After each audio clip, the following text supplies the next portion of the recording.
রক্তের নদীর মধ্যে একটা লোক সাঁতার কেটে কেটে কুলে আসতে চায়, পারে আরেকজন পাথর নিয়ে দাঁড়িয়ে আছে, এত বিকট ভাবে পাথর নিক্ষেপ করতেছে, বন্ধু আসতে চায় আসতে পারে না। যাইয়া দেখলেন তিনি বিশাল একটা আগুনের চুলা, এটার দিকে নজর দিয়ে চাইয়া দেখলেন উলঙ্গ নারী পুরুষগুলো জ্বলতেছে, চিৎকার করতেছে, এত বিকট ভাবে শব্দ শোনা যায়। নবীজি বললেন এরা কারা? নবীজিকে ফেরেশতারা বললেন ইয়া রাসূলুল্লাহ সামনের দিকে চলুন। আবার তিনি সামনের দিকে চলতে শুরু করলেন, চলতে চলতে সামনের দিকে গেলেন। এবার তিনি সামনের দিকে যাইয়া দেখলেন বন্ধু একটা রক্তের নদী। নাউজুবিল্লাহ বলেন। এই পাপটা মানুষ বর্তমানে বেশি করে। রক্তের নদীর মধ্যে একটা লোক সাঁতার কেটে কেটে কুলে আসতে চায়, পারে আরেকজন পাথর নিয়ে দাঁড়িয়ে আছে, এত বিকট ভাবে পাথর নিক্ষেপ করতেছে, বন্ধু আসতে চায় আসতে পারে না। এরা কারা? নবীজি কি বললেন ইয়া রাসূলুল্লাহ সামনের দিকে চলেন। এবার সামনের দিকে গেলেন, যাইতে যাইতে সামনের দিকে গিয়ে দেখে ও বন্ধু কালো কুৎসিত একজন লোক দেখা যায়, তিনি শুধু আগুনটাকে উত্তপ্ত করতেছে। জোরে জোরে নাউজুবিল্লাহ। এরা এটা কি এটা কি এরা কি? ইয়া রাসূলুল্লাহ সামনের দিকে চলুন। যাইতে যাইতে সামনের দিকে বন্ধু গেলেন, যাওয়ার পরে দেখলেন এমন একজন ব্যক্তি, বিশাল একটা গার্ডেন, ফুলের বাগান, ওনার জমিনে ওনার পা মনে হয় আকাশে, ওনার মাথা, ছোট ছোট বাচ্চাগুলো এখানে। এরা কারা? ইয়া রাসূলুল্লাহ সামনের দিকে চলুন। ইয়া হাবিবাল্লাহ আমরা কোনো স্বপ্ন দেখিনি।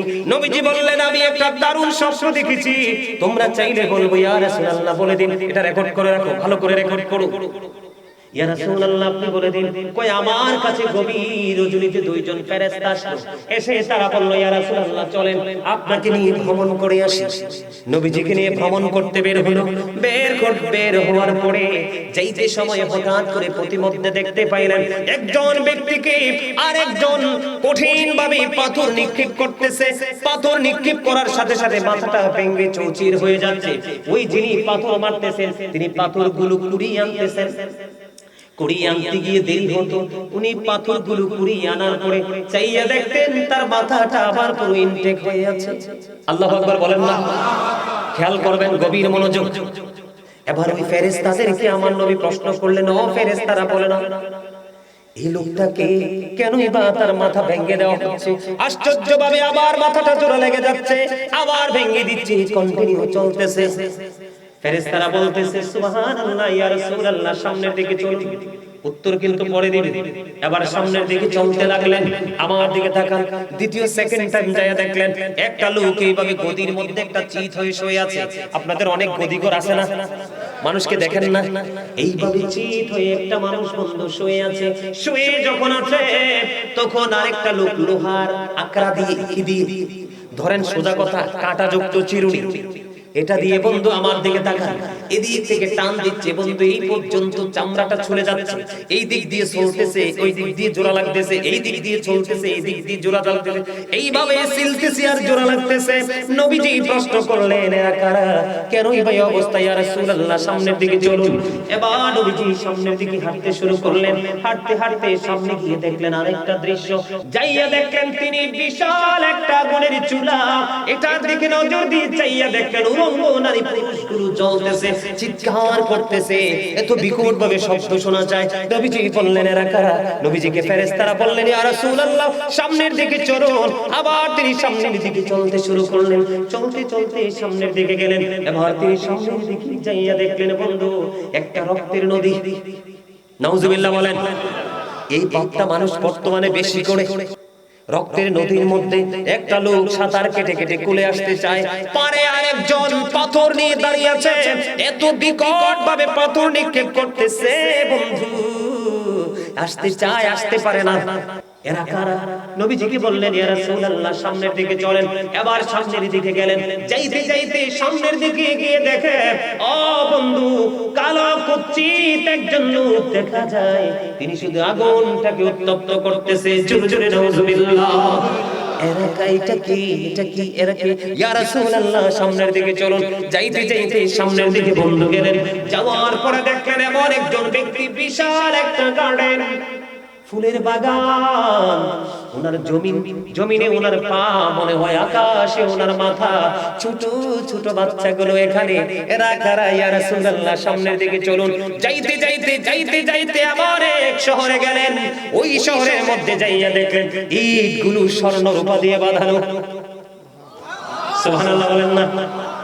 এও আমার নবীজি বলছে মুসল্লিরা বিরক্ত হইলেও ওয়াজ করা যাবে না, বন্ধ করে দিতে হবে। আপনারা কি বিরক্ত নাকি আমার কথায় বেশি মনোযোগ? কোনটা মনোযোগ? সত্যি তো? আলহামদুলিল্লাহ। এবার ওখানে গেলেন, আমার দিকে তাকান। ওখানে গেলেন, যাওয়ার পরে দেখতে পাইলেন অদ্ভুত কিছু মানুষ দেখা যায়। কি দেখা যায়? অর্ধাংশ সুন্দর আর অর্ধাংশ একেবারে বিশ্রী কুশ্রী, দেখতে খারাপ। তখন নবীজি দেখতে পাইলেন, ওই ব্যক্তিটাকে অর্ডার করলেন ওই জলাশয়ে গোসল করে আসো। গোসল করতে গেলেন, গোসল করে আসার পরে চাইয়া দেখলেন আশ্চর্যভাবে পুরোটাই নুরানি হয়ে গেছে। আরো জোরে। এটাকে ইয়া রাসূলুল্লাহ সামনে চলুন। দরজার কড়া নাড়া দিলেন, দেখলেন এত সুন্দর, সেটা হলো জান্নাত। সুবহানাল্লাহ বলেন না? এবার নবীজি বললেন আমি এখানে থেকে যেতে চাই, আমি এখানেই থাকবো। ফেরেশতারা বললেন ইয়া রাসূলুল্লাহ, ইয়া হাবিবাল্লাহ, নবী গো, ও প্রাণের নবী, এখনো তো আপনার এখানে আসার সময় হয়নি। সময় হইলে আপনি তো এখানে আসবেন। হাদিস শরীফ দ্বারা প্রমাণিত। আমার নবী সর্বপ্রথম জান্নাতের কড়া নাড়া দিবে। মালাক ফেরেশতা প্রশ্ন করবে, রিদওয়ান ফেরেশতা প্রশ্ন করবে আপনি কে? আমি হলাম দু জাহানের বাদশা, আপনার সম্পর্কে আমাকে আগে ইনফর্ম করা আছে। ইয়া রাসূলুল্লাহ প্রবেশ করুন। নবীজি জান্নাতে প্রবেশ করবেন ফার্স্ট টাইম, যেটা হবে প্রবেশ করবেন। হাদিস শরীফের মধ্যে এসেছে এত বিশাল একটা দল ওই লাইনে থাকবে। পৃথিবীর নবীর প্রেমিকেরা, ও বন্ধু, এরা হবে পৃথিবীর গরিব গরিব মানুষ। কবরটা নূরে গুলজার হয়ে যাবে। বন্ধু, সে নতুন পরের মতো ঘুমাবে। আপনি কি সহজ মনে করছেন? একটা চৌর যদি দুলা সেজে আছে, ওই দিন কিন্তু যত অন্যায় করে সবাই মাপ দেখে হায় হায় নতুন জামাই, ঠিক না বেটে? এতে বোঝা যায় বরের মর্যাদা অনেক বেশি। হাদিস শরীফের ভাষাটা যেমন তেমন করে বলেছি বন্ধু, তাকে অত্যন্ত ভালোবেসে মর্যাদার সাথে নতুন বরের মতো ঘুম পাড়িয়ে দিবে। আর সে ওই পর্যন্ত ঘুমাবে যেই পর্যন্ত না আমার মালিক তাকে না ডাকবে। আরে জোরে সুবহানাল্লাহ। আমার দাড়ি পাকা মুরব্বি বাবা যারা আছে, এলাহি কাকা না, চেহারাটার দিকে বারবার তাকাইতেছি, চেহারাটা চিনা চিনা লাগে। আমার বাবার একজন খুব খাস লোক, আমি বারবার এর জন্য চেহারার দিকে তাকাচ্ছি। আলহামদুলিল্লাহ বলেন, আরো জোরে বলেন, আরো জোরে। মজার খবর বন্ধু শুনেন, বিশেষ করে আমার দাড়ি পাকা মুরব্বি বাবাদের জন্য বেশি মজা। কারণ এখনকার যুবকরা আমাদেরকে বেশি ভালোবাসে না, বাসে বেশি বেশি ইহুদিদেরকে। দাদা ঠিক কইছি না?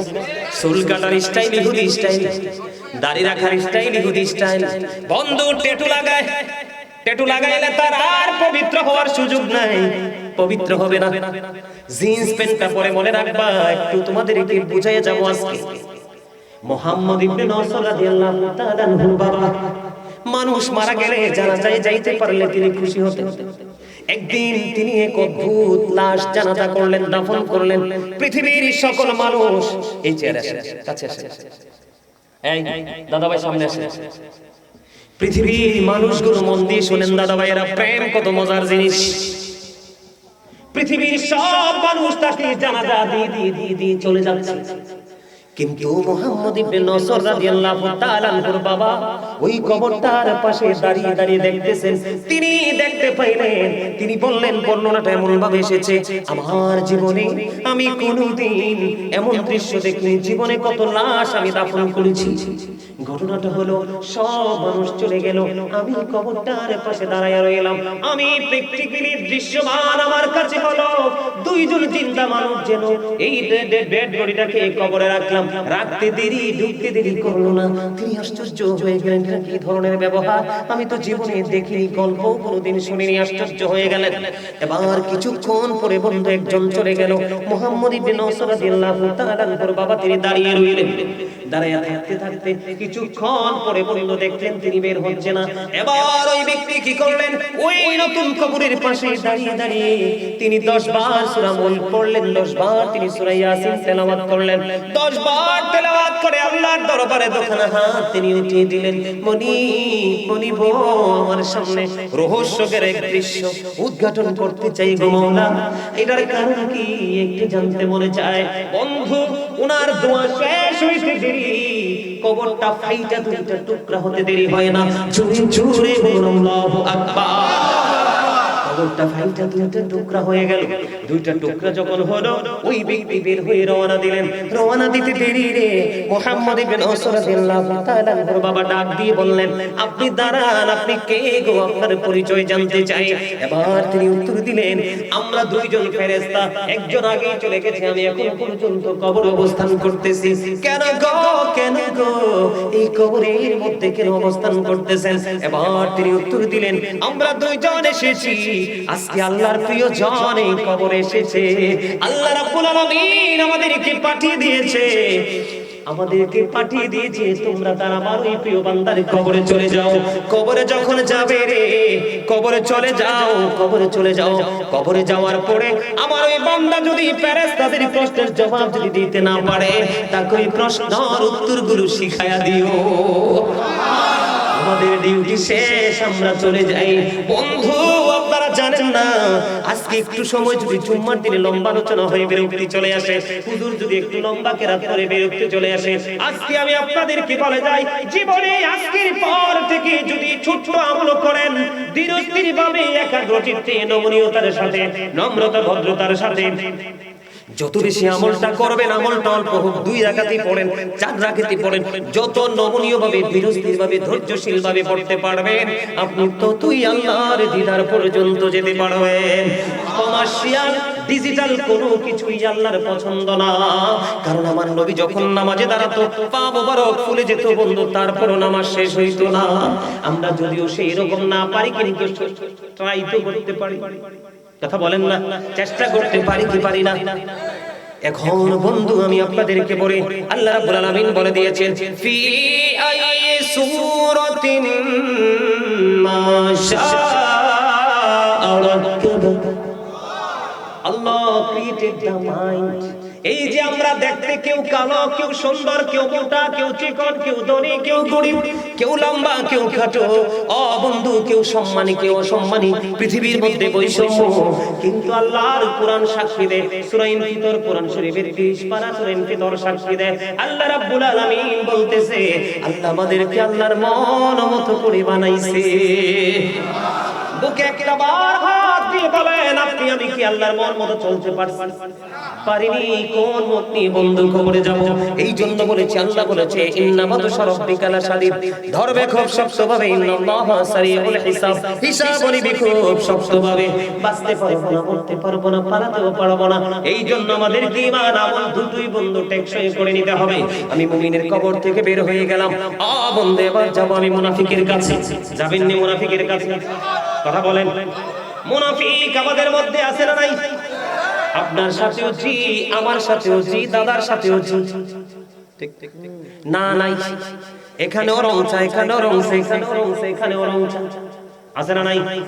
নবীর দুশমনের কাছে গেলেও ইয়েস, নবীর প্রেমিকের কাছে ইয়েস, সুবিধাবাদী আছে না নাই? কথা বলেন বন্ধু, এটা হলো মুনাফিক। মুনাফিকের কবরে যখন ফেরেশতা আসবে, মুনাফিককে যখন আমার নবী সম্পর্কে প্রশ্ন করা হবে, মুনাফিক ইনশিওর করতে পারবে না, কোনো সঠিক জবাব দিতে পারবে না। মুনাফিক বলবে, আমি নিশ্চিত করে কিছু বলতে পারবো না, তবে এইটুকু আমি বলতে পারি, অন্যরা যেমন মন্তব্য করতো আমিও তেমন মন্তব্য করতাম। নাউজুবিল্লাহ বলবেন না? তার মানে আমাদের মধ্যে দেখবেন কিছু লোক আছে, নুরু জানি না, মাটিও জানি না, নবী জানি। এটা কি ঠিক না ব্যাঠিক? কথা বলেন না কেন? যে যে গুণের অধিকারী তাকে সেই গুণে ভূষিত করতে হবে, যে যে ক্যারেক্টারের অধিকারী তাকে সেই ক্যারেক্টার সার্টিফিকেট দিতে হবে। আপনি কোনটা বলবেন না, তাহলে বলবো সন্দেহ আছে। বন্ধু ওই মুমিনের মতো ফেরেশতারা যখন প্রশ্ন করবে রে, মুনাফিক বলবে আমি কিছু চোর করতে পারবো না। অন্যরা যেটা বলতো আমিও সেটা বলতাম। ফেরেশতারা ডাক দিয়ে বলবে আমরা জানতাম তুমি এটাই বলবে। বন্ধু গায়েব থেকে আওয়াজ আসবে রে, ওই জান্নাতীর জন্য জান্নাতি পোশাক বরাদ্দ, দৈর্ঘ্যে প্রস্থে 70 গুণ চওড়া। মনে রাখবেন কবরটা নূরের আলোতে আলোকিত হয়ে যাবে। জান্নাতি খাবার তাদের কাছে আসবে, তারা রিসিভ করবে, ভক্ষণ করবে। কিন্তু মজার খবর হলো বন্ধু, পায়খানা হবে না, প্রস্রাব হবে না, ঢেকুর আসবে, ফিনিশ হয়ে যাবে। ও বন্ধু, তারা কখনোই মল মূত্র ত্যাগ করবে না। জোরে জোরে বলেন না সুবহানাল্লাহ, আর জোরে বলেন না সুবহানাল্লাহ। আমি আপনাদেরকে বলি, ওই মুমিন যারা জান্নাতের জন্য, জান্নাতের মধ্যে কমপক্ষে 100টি স্তর আছে। কয়টি? 100টি স্তর আছে। একটা স্তর থেকে আরেকটা স্তরের ডিসটেন্স হলো আসমান এবং জমিনের মধ্যে যতটুকু তফাৎ ততটুকু। এবার বুঝেন মুমিনের জন্য কত বিশাল নেয়ামত বরাদ্দ। চিরুনি বন্ধু, তাদের যে জান্নাত স্বর্ণরূপে ইটের হবে। সুবহানাল্লাহ বলেন না, আর জোরে বলেন না। তাদের নিয়ামতের কোনো শেষ নাই, তাদের নিয়ামতের কোনো শেষ নাই। মুনাফিকের অবস্থাটা কেমন হবে যখন তিনি বলবে আমি নিশ্চিতভাবে কিছু বলতে পারবো না। এখন ফেরেশতারা বলবে আমরা জানতাম তুমি এই উত্তরটাই দেবে। এই কথাটা বলতে দেরি রে, গায়ে থেকে আওয়াজ আসবে মাটি মাটি রে, সারাটা জীবন তোমার উপর থেকে বেয়াদবি করেছে, মুনাফিকি করেছে, কোরআন হাদিসের বেঈমানি করেছে। আলেমরা সত্য কথা বললে তার বিরুদ্ধে সেই রিঅ্যাকশনে গিয়েছে। ও মাটি, তুমি একটা কাজ করো, এটা টাটকা মুনাফিক। কে? আল্লাহ বলে দিছে কিনা? হাদিস শরীফ প্রমাণ। মুনাফিকদের ঠিকানা কোথায়? শুধু জাহান্নাম নেই। ইন্নাল মুনাফিকিনা ফি দারকিল আসফালি মিনান নার, the hypocrites will be in the lowest place of hell।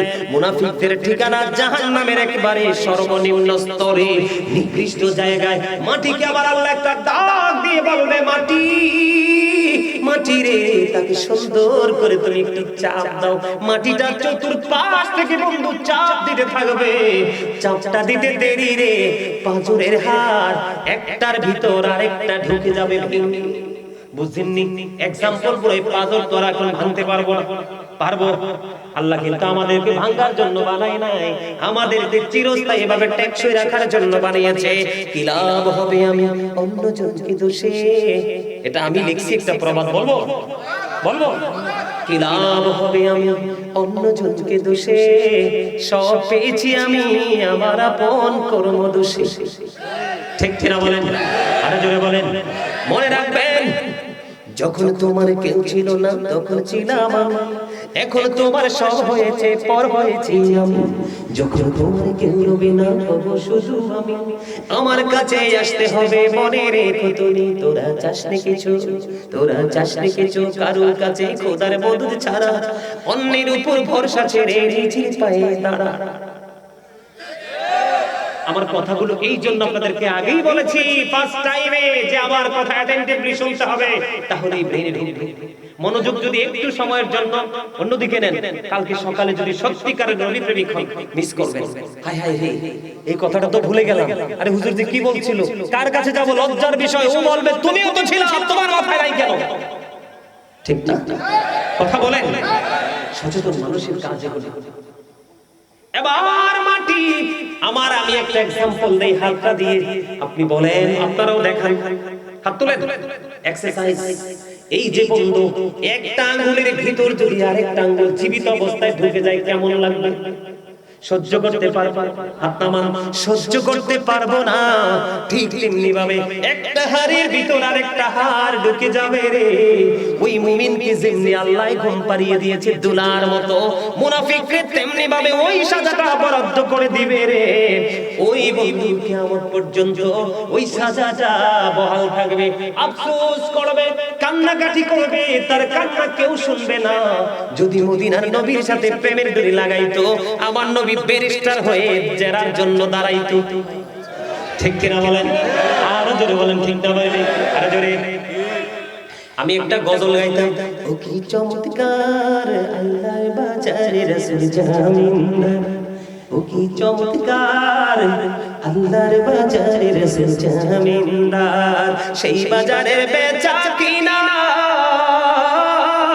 রুহানিতে লেনা দেনা, বলেন সেই বাজারের বেচা কিনা,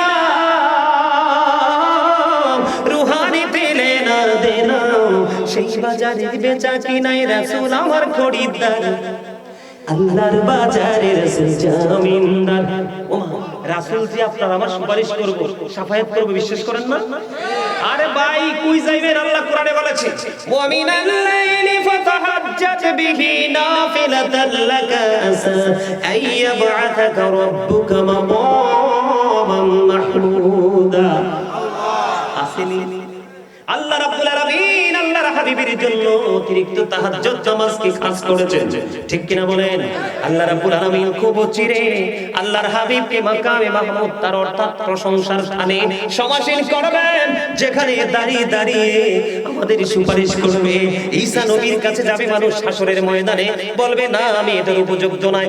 আদম সফিউল্লাহর কাছে যাবে, আদম সফিউল্লাহ বলবে এটার যোগ্য আমি নই। মুসা কালিমুল্লাহর কাছে যাবে, মুসা কালিমুল্লাহ বলবে এটার যোগ্য আমি নই। ঈসার কাছে যাবে, এটার যোগ্য আমি নই। কি করব?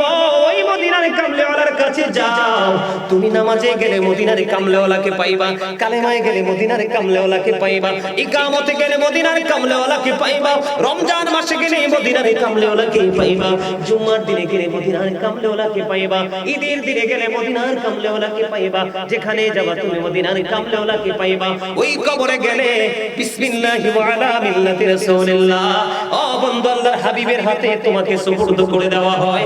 এই জন্য বলি বন্ধু, তখন আমার নবীর কাছে আমার নবী শাফায়াত করবে, আমার নবীর সুপারিশ সর্বপ্রথম আল্লাহ কবুল করবে। আল্লাহ রাব্বুল আলামিন জানিয়ে দিয়েছেন, ওয়ালা সাওফা ইউতিকা রাব্বুকা ফাতারদা। আল্লাহু আকবার বলেন, আর জোরে বলেন আল্লাহু আকবার। মুনাফিকের অবস্থা বন্ধু এমনি ভাবে চলতে থাকবে, একটার পর একটা সাজা তার জন্য বরাদ্দ হয়ে যাবে। আল্লাহ বলেছে আমি আগে সাবধান করেছি। গাজী সুলাইমান আল কাদরি ভবানীপুরে গাবুর, এই তো হলো মুনাফিক, এইভাবে তার সাজা চলতে থাকবে। বন্ধুরা আমার, এবার আমি যাব কাফেরের কাছে। কাফের মুশরিকদের চিনেননি আপনারা? কাফের কারা জানেননি? আমাদের বাংলাদেশে কাফের আসেনি? আছে, চিনেন তো? আমি নামটা নাই বললাম, চিনেন তো? বন্ধু হিন্দু থেকে ধরে হিন্দু, খ্রিস্টান, বৌদ্ধ সব এগুলি কাফের। আপনারা ছোট থাকতে অনেকেই তো শুনছেন কবরে 99 সাপ থাকে। মুসলমান মুরব্বীরা চোখের পানি ঝরঝরাইয়া ফালাইছে বন্ধু।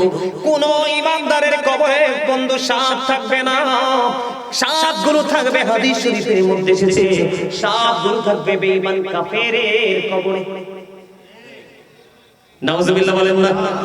আর জোরে। তাকে প্রশ্ন করা হবে, সে বলবে লা আদরি। তাকে প্রশ্ন করা হবে, সে বলবে লা আদরি। তাকে প্রশ্ন করা হবে, সে শুধু বলবে লা আদরি, কিছুই জানি না। কি কিছু জানি না। তার কবরের মধ্যে 99টা সাপ বন্ধ বরাদ্দ করা আছে, প্রতিদিন তাকে সবল মারতে থাকবে। একটা সাপ যদি পৃথিবীর দিকে বন্ধ মুখটা ফিরাইয়া একটা বার যদি বন্ধু নিঃশ্বাস ফালায় রে, একটা বার যদি বন্ধু নিঃশ্বাস ফালায়, তাহলে গোটা পৃথিবীর মাটি সেই বেশি বিষাক্ত হয়ে ওই শস্য শ্যামলার জন্ম হবে না, অনুপযোগী হয়ে যাবে পৃথিবীর মাটি। ওই বিষাক্ত সাপগুলো কন্টিনিউ বন্ধু সবল মারতে থাকবে। আল্লাহ কোরআনে বলেছে উইদ্দাত লিল কাফিরিন, আল্লাহ কাফিরদের জন্য বরাদ্দ করেছে জাহান্নাম। উইদ্দাত লিল মুত্তাকিন, মুত্তাকিনদের জন্য বরাদ্দ করে দিয়েছেন আমার আল্লাহ ওই চিরস্থায়ী অবর্ণীয় সুখের জায়গা জান্নাত। আর জোরে বলেন, আমরা যুদ্ধ করতে রাজি আছি? আসি।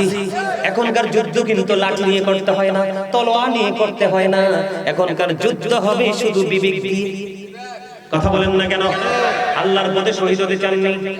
আল্লাহর পথে শহীদ যারা উচ্চ তাদের শান, মহান খোদা করেন তাদের এমন জীবন দান, রূহ তাদের বানাইয়া সবুজ বরণ পাখি, জান্নাতুল ফিরদাউস বিছিতেন যতরে রাখি, সেথায় থাকি খাই তাহারা জান্নাতি ফলমূল, উড়ে বেড়ায় রয় হামেশা খুশিতে মশগুল।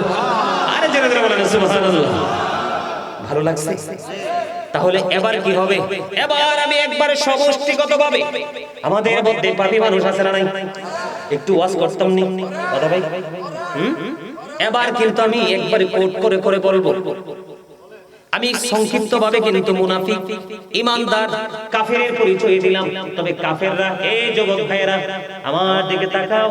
এই যে দেখেন হলুদ গুঞ্জি, কত স্মার্ট ছেলে, কিন্তু টুপি তো নাই, পাঞ্জাবি কিন্তু নিশ্চয়ই ঘরে আছে। এটা কেন জানেননি? আমার দিকে তাকান। আরে হেরে দেখাইছি, আমার হেরে পছন্দ হয়েছে এই জন্য। আরো কাউকে দেখাইতে পারতাম, এখানে আরো আছে, আপনারা আছেন না? আরে আরে জোরে বলেন। কেন বলেছি বন্ধু, ওই হলুদের পিছনে তার ওই সুন্দর দেখেন, পাঞ্জাবিও নাই, টুপিও নাই, এর লগে তার হ্যান্ডসাম। তুমি প্রকৃত হ্যান্ডসাম হবে তখন যখন তোমার মদিনার ওয়ালা, তোমার মদিনাওয়ালাকে তোমার সিনায় দাঁড় করাবা। কারণ আল্লাহ বলেছে আমি ডিরেক্টলি তোমাদেরকে কিছু দেই নাই, আমি ডিরেক্টলি তোমাদের থেকে কিছু নিব না, আমি দিয়েছি আমার হাবিবের মাধ্যমে, নিব আমি আমার হাবিবের মাধ্যমে। কাল হাসরের দিন ও বন্ধু, যারা সাচ্চা নবীর প্রেমিক ইমানদার কবরে যাবে, তাদের চেহারা সূর্যের চাইতে আরো গ্লেজি হবে। এই জন্য বললাম যুবক, তোমরা তো আমার মোবাইল আসেনি পকেটে, দেখাই একটু। মোবাইল সবাই চিনেন না, অ্যান্ড্রয়েড সেট। এটার মতো শয়তান, এটার মতো অসভ্য, এটার মতো নিকৃষ্ট, এটার মতো পাপিষ্ট। বলে হুজুর এটাকে প্রাণ আসেনি, পাপিষ্ট বললেন কেন? কারণ এটা পাপিষ্টকে আরো বেশি পাপিষ্ট করে তোলে। কথা বলেন না কেন? আমি আপনাদেরকে বলি, আজকে আমি আপনাদেরকে একটা সত্য মেসেজ দেই।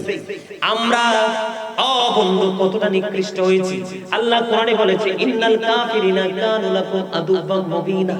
আল্লাহ বলেছেন দা হিটেক্স are the eternal enemy of the believers. আল্লাহ বলেছেন ঈমানদারদের প্রকাশ্য শত্রু হলো বেঈমানেরা। আজকে মুসলমান দাড়িতে খোল লাগায় বেঈমানের কারণে, চুল সুন্নাহ মোতাবেক না কেটে কেউ বানায় তালুটাকে বাবুই পাখির বাসা, কেউ বা আবার এই দুই সাইডকে rail line, digital rail line, ঠিক কিনা বলেন? কেউ বা আবার মাথাটাকে ধান জারার কুলা, আছে না নাই? দেখতে কি এমন মনে হয় না? আবার কেউ বাবার কাটতে কাটতে বন্ধু, এখন বর্তমানে শহরে যে বাড়ির আঙ্গিনা দিয়ে ড্রেন চলে যায়, এই মাথা থেকে পর্যন্ত মনে হয় যে ডিজিটাল ড্রেন করেছে। কথা বলেন। এরপরে বন্ধু আসেন আরেকটা জায়গা হলো অত্যন্ত লজ্জাস্কর বিষয়। আমার বাংলাদেশের যুবকেরা এখন যে রেডি প্যান্ট গুলো পরে, বিশেষ করে জিন্স প্যান্ট, এটা বুখারী শরীফের মধ্যে এসেছে, আমি পরে ব্যাখ্যা করব। বিশে বুখারী শরীফের মধ্যে এসেছে, ওই প্যান্টটা যে পরবে তার নামাজ রোজা কোনো কিছু হবে না, তার এই প্যান্টের কারণে তার ঠিকানা হবে জাহান্নাম। জোরে জোরে বলেন নাউজুবিল্লাহ, আর জোরে বলেন না নাউজুবিল্লাহ। আমি কোট করে প্রমাণ দিয়ে বলবো, কোরআন থেকে প্রমাণ দিব যুবক ভাইরা, যে জিন্স প্যান্ট তোমার জন্য বৈধ না। কারণ তুমি হলো ইমানদার, তোমার মর্যাদা সর্বোচ্চ পর্যায়ে, আর যাকে তুমি ফলো করছো তিনি হলেন সৃষ্টির মধ্যে সবচেয়ে নিকৃষ্ট। কথা কয় না কেন? আরো জোরে। তুমি বেঈমান কাফেরের অবন্ধ অপসংস্কৃতির চর্চা তুমি করছো, নিজের ফিউচারকে অন্ধকারাচ্ছন্ন করে দিচ্ছ, ব্রাইটনেস জায়গা থেকে তুমি ঘোর অন্ধকারের দিকে চলে যাচ্ছ অবন্ধ। এই জন্য আমি বলবো সমষ্টিগতভাবে আপনাদেরকে একটু জাহান্নামের সবচেয়ে বেশি কম আযাব, জাহান্নামের সবচেয়ে বেশি কম আযাব হলো আগুনের এক জোড়া জুতা। নাউজুবিল্লাহ বলবেন না? এটা কি পৃথিবীর আগুনের মতো? এটা কি পৃথিবীর আগুনের মতো? জাহান্নাম থেকে বন্ধু এক জাররা পরিমাণ, সরিষা পরিমাণ আগুন উঠিয়েছিলেন। উঠানোর পরে একটা গভীর সমুদ্রে 70 বার ধুয়ে উঁচু পাহাড়ের মধ্যে যখন রাখলেন, তারপরেও পাহাড়কে জ্বালিয়ে পুড়িয়ে নিশ্চিহ্ন করে ওই জাহান্নামের আগুন আবার জাহান্নামে চলে এসেছে। ওই জাহান্নামের আগুনটা এত ভয়ঙ্কর হবে বন্ধু, আগুনের এক জোড়া জুতা বন্ধু পরিয়ে দেওয়া হবে, মাথার মগজটা কুরবানি ঈদের দিনের মতো। কোন বাড়িতে অনুষ্ঠান হলে বড় পাতিলে যেমনি করে গোশত টকবক করে উঠায়, বিভিন্ন ভোজের আয়োজন করলে যেমনি ভাবে পাতিলের মধ্যে গোশতের আওয়াজ, উত্রানের আওয়াজ শুনতে পান কিনা, ওঠার চাইতেই বন্ধু ভয়ঙ্কর হবে। ওই যে গোশতের মাথার মগজটা উতরাইতে থাকবে। ওই যে বলেছি যুবক, ও ভবানীপুর গাগটিয়ার আমার ভাই, আমার বাবারা হৃদয় খুলে শোনো, এই যে আমার মুরব্বি দাদা ভাই, তাদের আমলনামা মোটামুটি ভারী আছে, কিন্তু তোমাদের আমলনামা পুরোপুরি হালকা।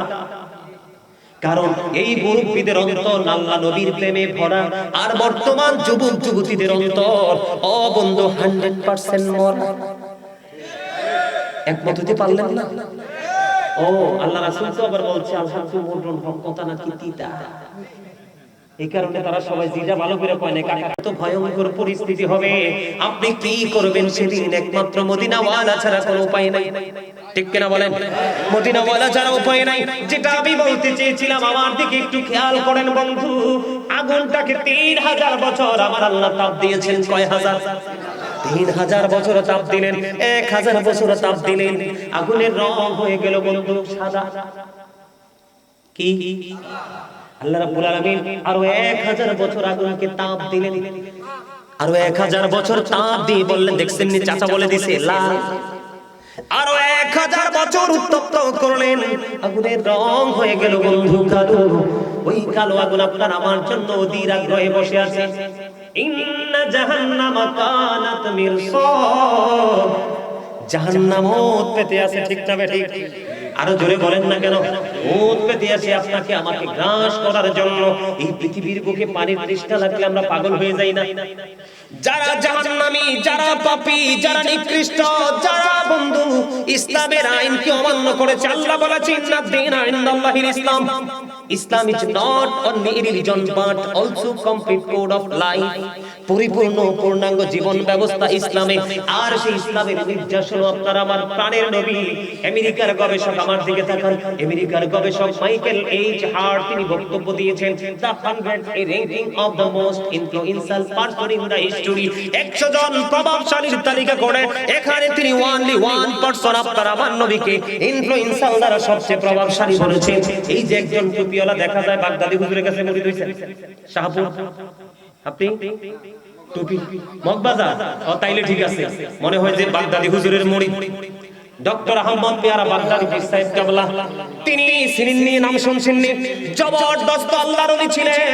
এত কিতাব লেগেছে ইংলিশে যেগুলো যেই কোনো আলেম পড়তে পারবে না। ওনার খেদমত হয়েছে বেশি বন্ধু, ইহুদি নাসারা মুসলমান হইছে। তিনি অসংখ্য কিতাব লিখেছেন ইংলিশে, বিভিন্ন উর্দুতে, বাংলা, আরবি, ইংলিশ ট্রান্সলেশন করে অনেক কিতাব লিখেছেন। ওনার একটা বক্তব্য আমার হৃদয় ছুঁয়েছে, সেটা হলো of all the great religious personalities of all prophet Muhammad রাসূলুল্লাহ সাল্লাল্লাহু আলাইহি সাল্লাম ওয়াজ দ্য মোস্ট সাকসেসফুল। সুবহানাল্লাহ বলেন না? পৃথিবীর বুকে যত নবী রাসূল এসেছে, আপনার আমার নবী সরকারে মদিনা সকল নবী রাসূলের মধ্যে মোস্ট সাকসেসফুল, সবচেয়ে বেশি সফল। তাহলে সেই নবীর উম্মত হয়ে আমরা কেন নগণ্য হব? আমরা তো ধন্য হওয়ার কথা, ঠিক না ঠিক? আরো জোরে বলেন। আমি একটা গজল লিখেছি বন্ধু, মোরা ধন্য হয়েছি ওগো ধন্য, শুধু প্রাণের নবীজির জন্য। মোরা ধন্য হয়েছি ওগো ধন্য, শুধু নূর নবীজির জন্য, ঠিক কিনা? চাচা বেশি টাইম বেশি হয়ে গেছে, ও চাচা, চাচা বেশি হয়ে গেছে সময়, একখানা শাড়ি দিতেছি, চলে যেতে পারবেন, মাহফিলটা আর হবে না, খুব অল্প সময় ছেড়ে দিচ্ছি, অনেক সময় হয়েছে। তাই তো কথা, ঠিক না? আর একটু শুনবেন, আর একটু সবাই। বন্ধুরে আমার, বলতেছিলাম পানির জন্য পাগল হই কি হই না? আমি আপনাদেরকে বলি, ইন্না আ'তাইনাকাল কাউসার ফাসাল্লি লিরাব্বিকা ওয়ানহার ইন্না শানিয়াকা হুয়াল আবতার। এই সূরা কাউসার তেলাওয়াত করছি যুবক, এখন কিন্তু নবীর দুশমন মৌলবী বের হইছে, অনেক সাবধান থাকবা। সুন্দর সুন্দর কথা বলে নবীর ইজ্জতের চাদর ধরে আক্রমণ করে, নবীকে সম্মান করে না। এখন বর্তমানে কলেজ ইউনিভার্সিটির স্টুডেন্টদেরকে, তাগড়া জওয়ানদেরকে টার্গেট করে করে নবীর ইজ্জত হানি করছে। আমি আপনাদেরকে বলি, সূরা কাউসারের শেষ শব্দটা কি? আবদার। আবদার দ্বারা নবীকে নিঃস্ব করা হয়েছে, নির্বংশ বোঝানো হয়েছে। যখন বন্ধু নবীকে নির্বংশ বলেছিল, আমার আল্লাহ জিবরাইলকে একটা ডাক দিয়ে বলল, আবদার শব্দটা যখন নবীর দিকে তীর মারলো, আবদার শব্দ দিয়ে যখন নবীর দিকে নিক্ষেপ করলো, আমার নবীজি বন্ধু কষ্ট পেয়েছে।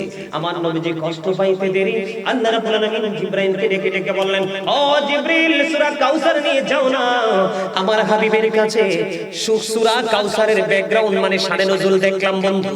আমার নবীকে আবদার বলাতে আমার আল্লাহ কষ্ট পেয়েছে, কষ্ট পেয়ে সঙ্গে সঙ্গে সূরা কাউসার নাজিল করেছে। সূরা কাউসারের নাজিল করার মূল সারমর্ম হলো, যারা আজকে নবীকে আবদার বলেছো তারাই হবে কাল কিয়ামতের ময়দানে আবদার, আর যারা আমার নবীকে ভালোবেসেছো তাদের জন্যই বরাদ্দ হাউজে কাউসার। বন্ধু, পানির পিপাসায় পাগল হয়ে যাবে মানুষ। কি হয়ে যাবে? পাগল পারা হয়ে যাবে মানুষ। জাহান্নামীদের কথা বলছি, তাদের মাথার মধ্যে উত্তপ্ত গরম পানি বন্ধ ঢেলে দেওয়া হবে। উত্তপ্ত গরম পানি ঢেলে দিতে দেরি রে, তাদের পেটের ভিতর দিয়ে নারী বুড়ি সবগুলো লিকুইড হয়ে বের হয়ে যাবে। জোরে জোরে নাউজুবিল্লাহ। সহ্য করা যায়? আরো জোরে বলেন, সহ্য করতে পারবো? সহ্য করতে পারবো না। বন্ধু, মা আয়েশা একটা প্রশ্ন করেছিলেন, ইয়া রাসূলুল্লাহ, ইয়া হাবিবাল্লাহ, নবী গো, কাল হাসরের ময়দানে আপনারা কি আপনাদের পরিবারের কথা স্মরণ রাখবেন? আপনারা আবার একবারে মেনশন করে নবীর দিকে আঙ্গুলটা দিয়েন না। নবীজি আমাদেরকে বুঝিয়েছেন, আপনাদেরকেও বুঝিয়েছেন। বন্ধু, নবীজি যখন প্রশ্ন করলেন, মা আয়েশা উত্তর প্রশ্ন করার সাথে সাথে নবীজি বললেন, আয়েশা রে, তিনটি জায়গায় কেউ কারো কোনো খবর রাখবে না। জোরে জোরে কন্না আল্লাহু আকবার।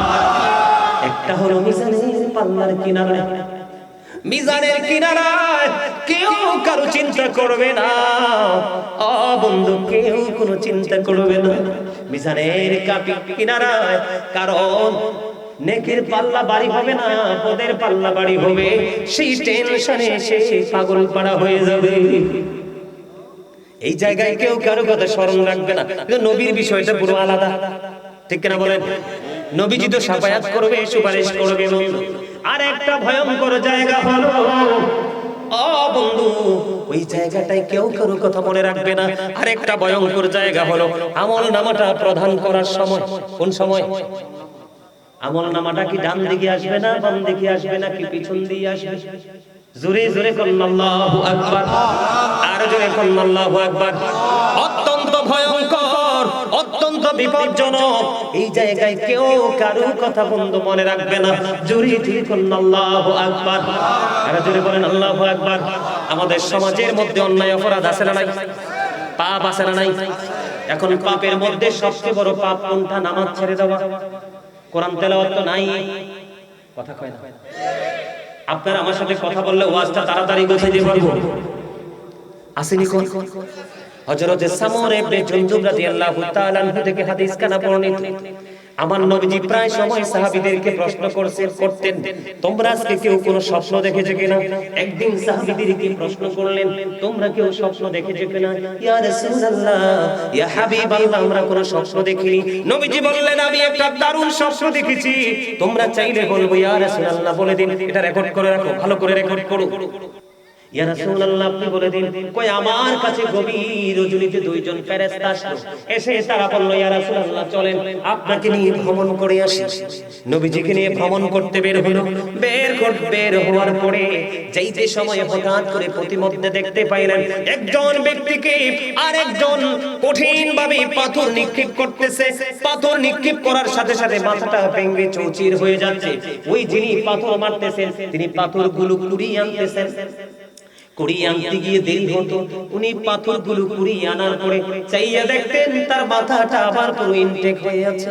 আল্লাহু আকবার বলেন না? খেয়াল করবেন, গভীর মনোযোগ। এবার ওই ফেরেশতাদেরকে আমার নবী প্রশ্ন করলেন, ও ফেরেশতারা বলে না, এই লোকটাকে কেনই বা তার মাথা ভেঙে দেওয়া হচ্ছে?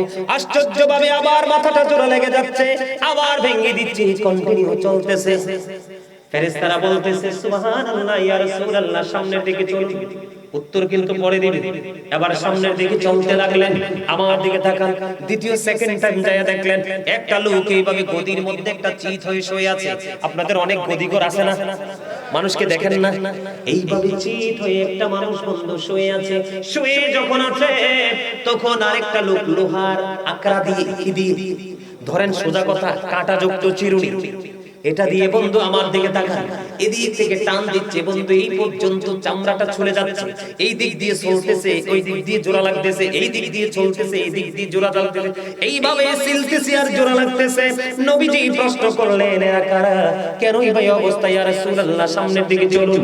এবার নবীজি সামনের দিকে হাঁটতে শুরু করলেন। হাঁটতে হাঁটতে সামনে গিয়ে দেখলেন আরেকটা দৃশ্য। যাইয়া দেখলেন তিনি বিশাল একটা আগুনের চুলা। এটার দিকে নজর দিয়ে চাইয়া দেখলেন নারী পুরুষগুলো জ্বলতেছে, চিৎকার করতেছে, এত বিকট ভাবে শব্দ শোনা যায়। নবীজি বললেন, এরা কারা? নবীজিকে ফেরেশতারা বললেন, ইয়া রাসূলুল্লাহ সামনের দিকে চলুন। আবার তিনি সামনের দিকে চলতে শুরু করলেন। চলতে চলতে সামনের দিকে গেলেন। এবার তিনি সামনের দিকে যাইয়া দেখলেন বন্ধু একটা রক্তের নদী। নাউজুবিল্লাহ বলেন। এই পাপটা মানুষ বর্তমানে বেশি করে। রক্তের নদীর মধ্যে একটা লোক সাঁতার কেটে কেটে কুলে আসতে চায়, পারে আরেকজন পাথর নিয়ে দাঁড়িয়ে আছে, এত বিকট ভাবে পাথর নিক্ষেপ করতেছে বন্ধু, আসতে চায় আসতে পারে না। এরা কারা? নবীজিকে বললেন ইয়া রাসূলুল্লাহ সামনের দিকে চলেন। এবার সামনের দিকে গেলেন, যাইতে যাইতে সামনের দিকে গিয়ে দেখে ও বন্ধু, কালো কুৎসিত একজন লোক দেখা যায়, তিনি শুধু আগুনটাকে উত্তপ্ত করতেছে। জোরে জোরে নাউজুবিল্লাহ। এরা এটা কি এরা কি? ইয়া রাসূলুল্লাহ সামনের দিকে চলুন। যাইতে যাইতে সামনের দিকে বন্ধু গেলেন, যাওয়ার পরে দেখলেন এমন একজন ব্যক্তি, বিশাল একটা গার্ডেন, ফুলের বাগান, ওনার জমিনে ওনার পা মনে হয় আকাশে, ওনার মাথা, ছোট ছোট বাচ্চাগুলো এখানে। এরা কারা? ইয়া রাসূলুল্লাহ সামনের দিকে চলুন। যাইতে যাইতে যাইতে যাইতে আবার এক শহরে গেলেন। ওই শহরের মধ্যে যাইয়া দেখলেন ইটগুলো স্বর্ণ রূপা দিয়ে বাঁধানো। সুবহানাল্লাহ বলেন না? এও আমার নবীজি বলছে মুসল্লিরা বিরক্ত হলেও ওয়াজ করা যাবে না, বন্ধ করে দিতে হবে। আপনারা কি বিরক্ত নাকি আমার কথায় বেশি মনোযোগ? কোনটা মনোযোগ? সত্যি তো? আলহামদুলিল্লাহ। এবার ওখানে গেলেন, আমার দিকে তাকান। ওখানে গেলেন, যাওয়ার পরে দেখতে পাইলেন অদ্ভুত কিছু মানুষ দেখা যায়। কি দেখা যায়? অর্ধাংশ সুন্দর আর অর্ধাংশ একেবারে বিশ্রী কুশ্রী, দেখতে খারাপ। তখন নবীজি দেখতে পাইলেন ওই ব্যক্তিটাকে অর্ডার করলেন ওই জলাশয়ে গোসল করে আসো। গোসল করতে গেলেন, গোসল করে আসার পরে যাইয়া দেখতেন আশ্চর্যভাবে পুরোটাই নুরানি হয়ে গেছে। আরো জোরে। এটাকে ইয়া রাসূলুল্লাহ সামনে চলুন। দরজার কড়া নাড়া দিলেন, দেখলেন এত সুন্দর, সেটা হলো জান্নাত। সুবহানাল্লাহ বলেন না? এবার নবীজি বললেন আমি এখানে থেকে যেতে চাই, আমি এখানেই থাকবো। ফেরেশতারা বললেন ইয়া রাসূলুল্লাহ, ইয়া হাবিবাল্লাহ, নবী গো, ও প্রাণের নবী, এখনো তো আপনার এখানে আসার সময় হয়নি। সময় হইলে আপনি তো এখানে আসবেন। হাদিস শরীফ দ্বারা প্রমাণিত। আমার নবী সর্বপ্রথম জান্নাতের কড়া নাড়া দিবে। মালায়েক ফেরেশতা প্রশ্ন করবে, রিদওয়ান ফেরেশতা প্রশ্ন করবে আপনি কে? আমি হলাম দু জাহানের বাদশা, আপনার সম্পর্কে আমাকে আগে ইনফর্ম করা আছে। ইয়া রাসূলুল্লাহ প্রবেশ করুন।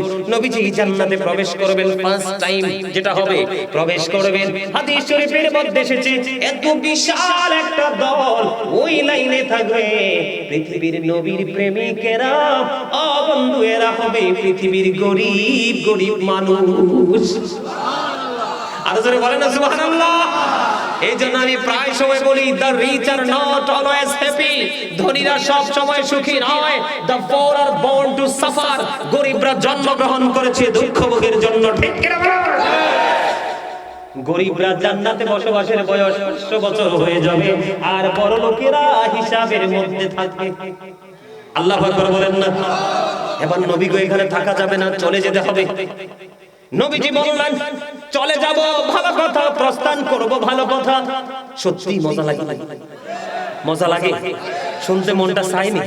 সবার চায়। আর শুনছেন এই ওয়াজ? আর শোনেন নাই?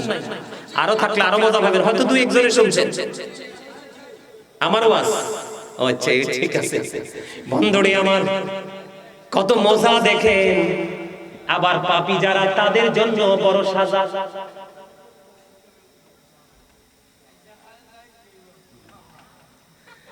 এবার কি করলেন? চলে যাব, ভালো কথা, কিন্তু যে দৃশ্য দেখেছি সেটার প্র্যাকটিক্যাল রূপ দেখতে চাই। এবার প্রথমে মনে আসেনি কোনটা? প্রথম হলো ওই যে মাথা ভেঙে চলে দিচ্ছে, মাথাটা ভেঙে চৌচিরি করে দিচ্ছে। নবী গো, নবী যখন প্রশ্ন করলেন এই লোকটাকে, ইয়া রাসূলুল্লাহ বড় আফসোস, এই লোকটা আপনার নামধারী উম্মত। সিস্টেমে কিছু গরমিল ছিল। কি গরমিল ছিল? কইছে কোরআন তেলাওয়াত শিখেছিল, কিন্তু কোরআন না পড়তে পুরো কোরআনটা ভুলে গেছে। নাউজুবিল্লাহ বলবেন না? আমি যদি আমার কথা বলি, I recite the holy Quran every day in the morning and evening. আমি প্রত্যেক দিন কোরআন তেলাওয়াত করার চেষ্টা করি, সকাল বিকাল।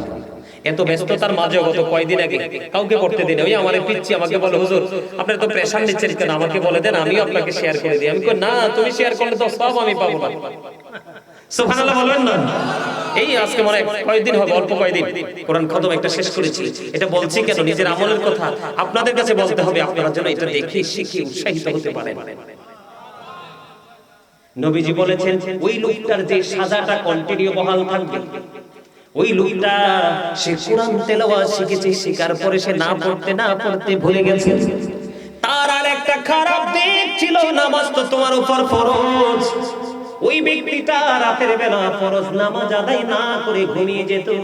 এই কারণে আল্লাহ রাব্বুল আলামিন তার জন্য এই সাজাটা বরাদ্দ করে দিয়েছে। জোরে জোরে নাউজুবিল্লাহ। তাহলে কোরআন কি শিখবো না ছাড়বো? শিখবো তো। আল্লাহ রাসূল বলেছেন যার সিনায় কোরআন নাই, এই সিনাটা একটা ধ্বংসস্তূপ, বিধ্বস্ত জায়গা। কোরআন শিখবেন। আর নামাজ সম্পর্কে তো একটু আগে একটু বলছি, মনে আছে শুরুতে জিকিরের মধ্যে বন্ধু, এই কারণে তার সাজা হচ্ছে। সেকেন্ড যেটা হলো, ওই যেভাবে তার লোহার চিরুনি দিয়ে চামড়াটা তুলে ফেলা হচ্ছে, এই দিক দিয়ে তুলতে এই দিকে আসে, এই দিক দিয়ে চোরা লাগায়, কন্টিনিউ চলতেছে। এটা হলো পৃথিবীর মিথ্যাবাদী। নাউজুবিল্লাহ বলেন না? আবার একটু মোবাইলটা বের করে দেখায়, দেখাবো নি? এই যে মোবাইল ধরেন, আমার হলুদ ভাই আমারে ফোন দিছে। কে? হলুদ মিয়া আমারে ফোন দিছে, গাজী সাহেব আপনি কোথায়? আমি কিন্তু রইছি কোথায়? গরিপুরে। আমি বলছি ফোন নাই। কথা কন না কেন? এটা কয় কি কয় না? কয়দিন আগে লালমাই থেকে এক মুরব্বি, হাঁটতেও পারে না ভালো করে, হুজুর বুড়ো বয়সে আপনার প্রেমে পড়ছি। আমি কই আলহামদুলিল্লাহ, নসিব তো ভালো। কয় আমার বুড়ি আরো পাগল। এই বুড়াই আলাদা একা একটা মাদ্রাসা করছে, দাখিল মাদ্রাসা। মাদ্রাসার মাঠে ওয়াজ করব, আমি যাব। কই হুজুর, আমি দেখলাম মহিলাটা এখানে বসে বসে টেলিফোনে কথা বলে কান্দির পাড় টাউন হল গেটে। সে বলতেছে কাকে জানি বলে, তো জানি না, বলতেছে আমি অমুক জায়গায় আছি। এত বেয়াদব মহিলা কেমন কইরা হয়? শুধু আমি মহিলার কথা বলছি না, রিসেন্ট যে ঘটনা, যুবক বলেন, যুবতী বলেন, মধ্যবয়সী বলেন, বৃদ্ধ বলেন, বৃদ্ধা বলেন, ম্যাক্সিমামই মোবাইলে যারা অ্যাক্টিভ, ম্যাক্সিমামই মিথ্যা কথা বলে। এখন অনলাইন সোশ্যাল মিডিয়াতে মিথ্যা প্রচার হয় কিনা? আরো জোরে বলেন। বন্ধু, লেখক বলেন, গবেষক বলেন, সাংবাদিক বলেন, যাই বলেন, সংবাদ পাঠক বলেন, পাঠিকা বলেন, ম্যাক্সিমামই স্বার্থের জন্য মিথ্যা সংবাদ প্রচার করে আমার নবীজিকে জানিয়ে দিলেন ফেরেশতারা, ইয়া রাসূলুল্লাহ, এরা হলো ওই দল সকালে ঘুম থেকে উঠে এমন ভাবে মিথ্যা প্রচার করত। আপনাদেরকে বলি, lying is a great sin, মিথ্যা বলা মহাপাপ। কথা বলে না কেন? আর জোরে বলেন। মিথ্যা হলো সব অপরাধের মা, সব গুনার প্রসূতি হলো মিথ্যা। এটা হলো কেন্দ্রবিন্দু। মসজিদের খতিব যদি হয়, আপনি যদি দেখেন সে কোনো কারণ ছাড়া মিথ্যা বলেছে, আপনি মনে করবেন এর পিছনে নামাজ পড়বেন না, এর পিছনে ইক্তেদা করা বন্ধ মাত্রই তাহারিমি। কথা কি বুঝে আসছে? বন্ধুরে আমার, আমাদের দেশে অনেক ইমাম সাহেব আছে, আমি একজন ইমাম সাহেব। আজকে আলেমদের কারণে সমাজ নষ্ট। আমাদের মতো আলেমরা যদি প্রত্যেকটা সমাজ, প্রত্যেকটা মহল্লায়, প্রত্যেকটা ইমাম সাহেব যদি গুরু দায়িত্ব পালন করত, অর্থের পিছনে ছোটাছুটি না করত, আজকে আমাদের জাতির এত অবনতি হতো না। সমাজের সবচেয়ে বড় সুদখোর আছে না নাই? হ্যাঁ, ওইসে মসজিদের সভাপতি। এখন ইমাম সাহেব আছে, বেতালের সমাজ তো শেষ। আছে না নাই? আল্লাহর হাবিবকে জানিয়ে দিলেন ফেরেশতারা, ইয়া রাসূলুল্লাহ, সকালবেলা ঘুম থেকে উঠে এমন ভাবে মিথ্যা প্রচার করত, ওই বহির বিশ্বে গোটা ওয়ার্ল্ডে ছড়িয়ে যেত। ওই মিথ্যা কথার কারণে আজকের তার সাজাটা বহাল।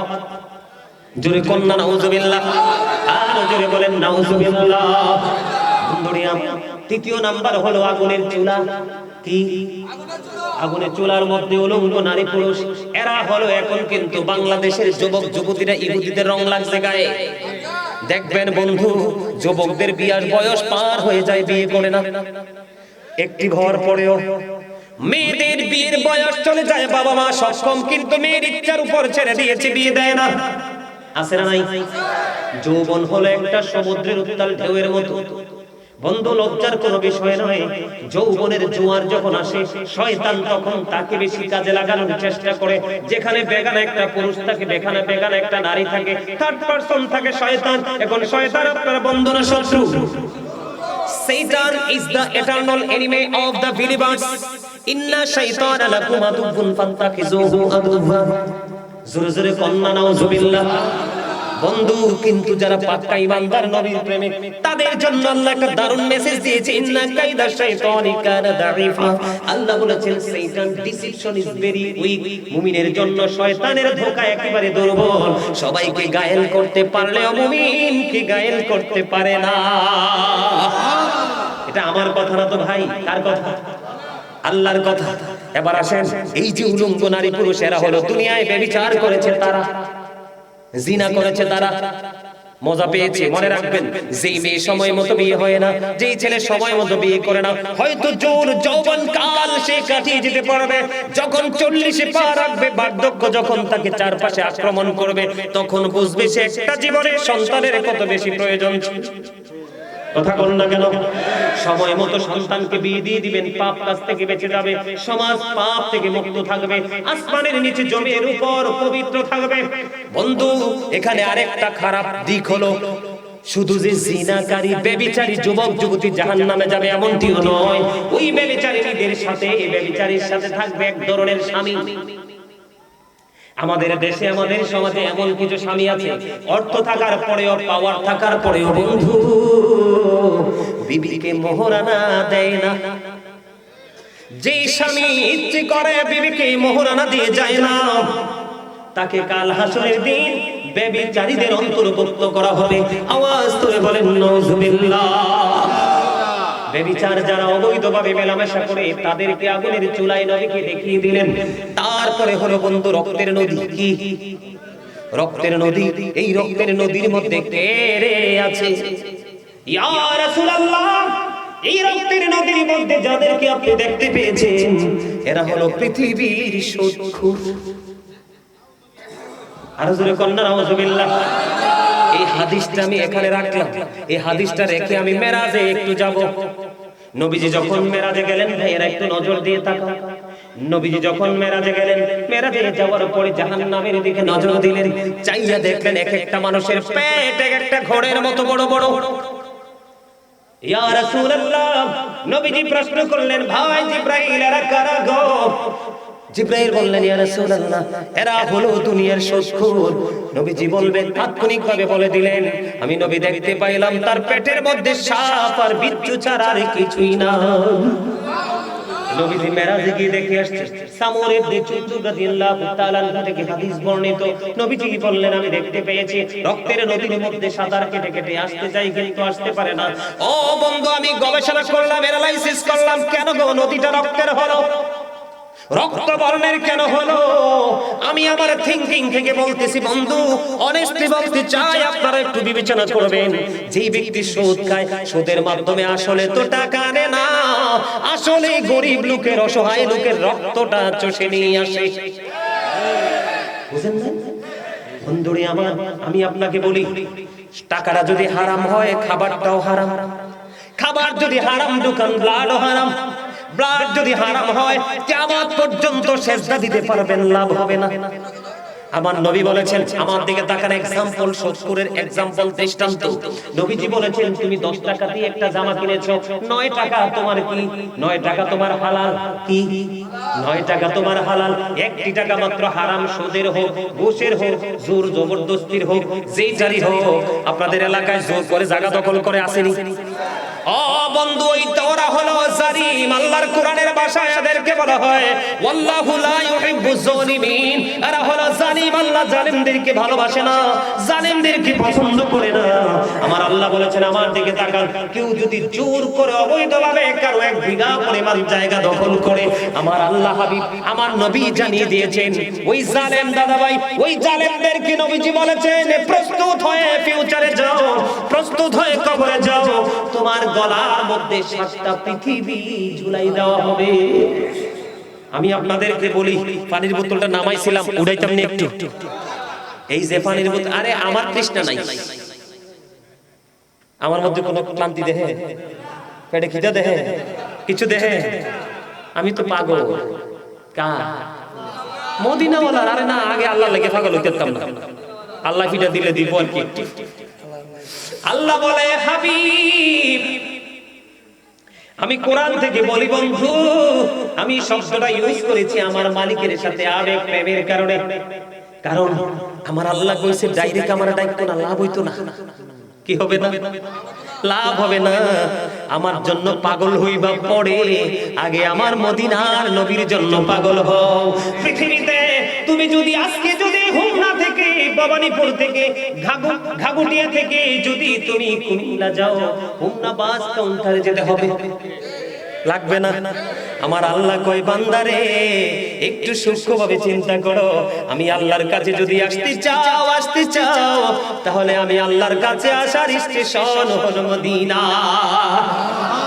টিকিট কার কাছে আমার মদিনার নবী কামলেওয়ালার কাছে এটা আমি কোরআন থেকে প্রমাণ দিব বলবো নি আল্লাহ বলেছেন মাইয়ুতির রাসূলা ফাকাদ আতা আল্লাহ আল্লাহ বলেছেন হি হো ওবিস দা অ্যাবস্টেল ওবিস আল্লাহ যেই ব্যক্তি রাসূলের নির্দেশ মান্য করলো সে যেন আল্লাহর নির্দেশ মান্য করলো আল্লাহ বলেছেন সে বলুন ইফ ইউ ডু লাভ আল্লাহ যদি তোমরা আল্লাহকে ভালোবেসে থাকো ফলো মি মুহাম্মদ সাল্লাল্লাহু আলাইহি ওয়াসাল্লাম মুহাম্মদ সাল্লাল্লাহু আলাইহি সাল্লামের অনুগত হয়ে যাও আল্লাহ উইল লাভ ইউ আল্লাহ তোমাদেরকে ভালোবাসবে এন্ড ফরগিভ ইউর সিনস আল্লাহ তোমাদের জীবনের গুনাহ মাফ করে দিবে বলে হুজুর আল্লাহ কি ইংলিশ ওয়াজ করছে না না এখানে কলেজের স্টুডেন্ট থাকতে পারো তোমাদেরকে মজা দেওয়ার জন্য বলছি আল্লাহ রাব্বুল আলামিন বলতেছে কুল ইন কুনতুম তুহিব্বুনাল্লাহ ফাত্তাবিউনি ইউহিব্বুকুমুল্লাহ ওয়া ইয়াগফির লাকুম যুনুবাকুম আল্লাহু গফুরুর রহিম আল্লাহ বলেছেন কুল হাবিব আপনি বলে দিন যদি কেউ আমি আল্লাহকে পেতে চায় তাহলে তোমরা কি করো মদিনাওয়ালার কাছে যাও মদিনাওয়ালাকে ভালোবাসো আল্লাহ বলেছেন তখন আমি তোমাদেরকে খেয়াল করবেন মদিনাওয়ালাকে ভালোবাসার পরে আল্লাহ বলে আমি তোমাদেরকে ভালোবাসবো এবং তোমাদের জীবনের গুনাহগুলি maaf করে দিব এই জন্য বলেছি আমি আমার আল্লাহর জন্য পাগল বটে তবে আগে নয় আগে আমার মদিনার কামলেওয়ালার কাছে বলে হুজুর কেন গো হাদিসে কুদসি দ্বারা প্রমাণিত লাউলা কানামা আজহারতু রাবুবিয়াতি আমি যদি আপনাকে প্রকাশ না করতাম আমি প্রভুর প্রভুত্ব প্রকাশ হতো না তার মানে আল্লাহর হাবিব না আসলে আমরা হতাম না আল্লাহর হাবিব না আসলে আমাদের কাছে ওই যে মালিক সম্পর্কে তথ্য আসতো না সুবহানাল্লাহ বলেন না লাউলা কারামা খালাকতুল আফলাক আমি যদি আপনাকে সৃষ্টি না করতাম কিছুই সৃষ্টি করতাম না রাসূল আরো বলেছেন আনা নূরুম মিন নূরিল্লাহি ওয়া কুল্লু শাইইন মিন নূরি রাসূল বলতেছেন I am from the light of Allah and everything has been created from my light আল্লাহ বলতেছে আমি রাসূল বলতেছে আমি আল্লাহর নূর থেকে আর সৃষ্টির সব কিছু আমি নবীর নূর থেকে আর মজা শুনবেন নি Allah is all in all. Follow His law and light for eternal success. Allah is all in all. Follow His law and light for eternal success. Allah বলেছেন আমি তোমাদেরকে দুটো নিয়ামত দিয়েছি law and light. Light হলো English শব্দ বাংলা হলো আলো আরবিতে হলো নূর নবীকে নূর বললে অনেকের মাথা গরম হয়ে যায় হওয়ার হয়ে যায় আসলে নূরের মিনিং তুমি বুঝো না সমস্যা তো তোমার আপনারা কোন আমার নবী আলো না অন্ধকার আলো না নবী আসার পরে তো পৃথিবী থেকে অন্ধকার চিরতরে বিদায় তো এটা নূর না কথা কোন না আরে আলো আসলে তো অন্ধকার বিদায় হয় ঠিক কি না বলো হাসা কইছি ল এন্ড লাইট লয়ার আসেনি ব্যারিস্টার বলেন উকিল বলেন অ্যাডভোকেট বলেন ঠিক কি না বলেন ল এন্ড লাইট ল হলো কোরআন এন্ড লাইট হলো নবী কারণ আপনি আইন শাস্ত্র দিয়েছেন বুঝার মতো ডক্টর তো লাগবে কথা কন না কেন for eternal success law and light দুটোকে তুমি আপন করো তাহলেই তুমি চিরস্থায়ীভাবে সফল সুবহানাল্লাহ বলেন না এই জন্য বলে বন্ধু মদিনার নবীর সাথে প্রেম লাগাও আল্লাহ তো তোমার হয়ে যাবে মদিনার নবী ছাড়া সারা দিন ডাকলেও সারা জীবন ডাকলেও আল্লাহর দিদার মিলবে বন্ধু এবার সত্তরের গল্প একটু বলবো নি যিনি সুদ খায়, যিনি সুদ দেয়, যিনি সুদের সাক্ষী, যিনি স্টাম্প লেখে, যিনি টাকা কালেকশন করে, কালেকশনের জন্য যিনি অফিস মেইনটেইন করে, যা সুদের সাথে যত বন্ধু যুক্ত আছে সবগুলোর সাজা এক। জোরে জোরে বলেন নাউজুবিল্লাহ। সুদ খাওয়ার স্টাইল জানেন না? জামাই থাকে বিদেশ, আপনি হাওলাত ছেলে জীবনে টাকা দিবেন না। বাবু তোমারে কয়টা টাকা লাগবে? বোন, বোন টাকা আছে তো আমার কাছে না, আমার বড় আফার কাছে। কার কাছে? দুলাভাই তো বিদেশ থাকে, কার কাছে?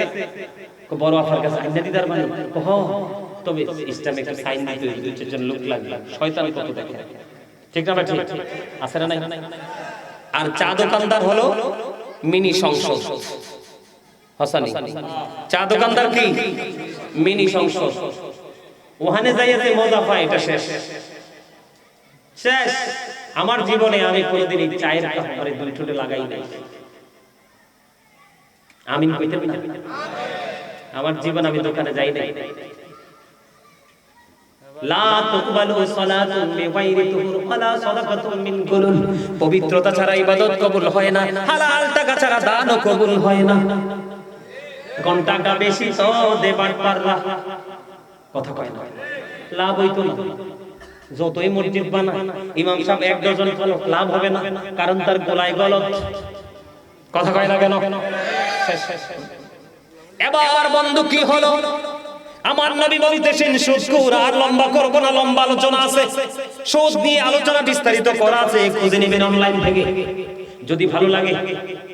এরপরে বন্ধু ওই যে কালো বর্ণের লোকটা, কি কালো বর্ণের লোকটা জাহান্নামের আগুন, কালো বর্ণের লোকটা হলো মালিক ফেরেশতা, জাহান্নামের পাহারাদার, কন্টিনিউ শুধু পাপীদের জন্য জাহান্নামটাকে উত্তপ্ত করছে। জোরে জোরে বলেন না নাউজুবিল্লাহ। ওই যে লম্বা করে লোকটা দেখতে পেয়েছেন, ওই লোকটা হলো হযরত ইব্রাহিম খলিলুল্লাহ। আপনাদের আমাদের অনেক সন্তান ছোটকালে মারা যায়নি, ওই জান্নাত ইব্রাহিম খলিলুল্লাহর দায়িত্বে আছে। সুবহানাল্লাহ বলেন না? আপনারা যদি ছোটকালে অবশ সন্তান মারা যায়, যদি আপনি একটু ধৈর্য ধরতে পারেন, আল্লাহকে ডাক দিয়ে বলতে পারেন, মালিক তোমার সম্পদ তুমি নিয়েছো, কিন্তু আমি আজকে ধৈর্য ধরলাম, তুমি বলেছো ইন্নাল্লাহা মা'আস সাবিরিন, তুমি বলে দিয়েছো আমি সবর করেছি, ধৈর্য ধরেছি, আমার এই মাল তুমি হাসরের দিন বুঝাই দিও। ওই বাবা মাকে কোনোদিন জাহান্নামে নিতে পারবে না। হাদিস শরীফের মধ্যে এসেছে, এমন পাগল হয়ে বন্ধু দৌড়াতে থাকবো। একটু এক্সাম্পল দিবনি।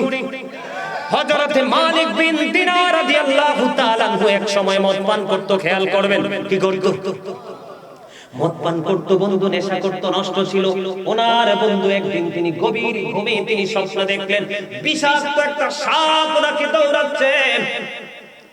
কি সাপ দৌড়াচ্ছে, বাঁচতে পারতেছে না, দৌড়াইতে দৌড়াইতে দৌড়াইতে দৌড়াইতে তিনি গেলেন। হঠাৎ করে তিনি দেখতে পেলেন একটা বৃদ্ধ। বৃদ্ধকে বললেন, তুমি আমাকে একটু সাহায্য করো।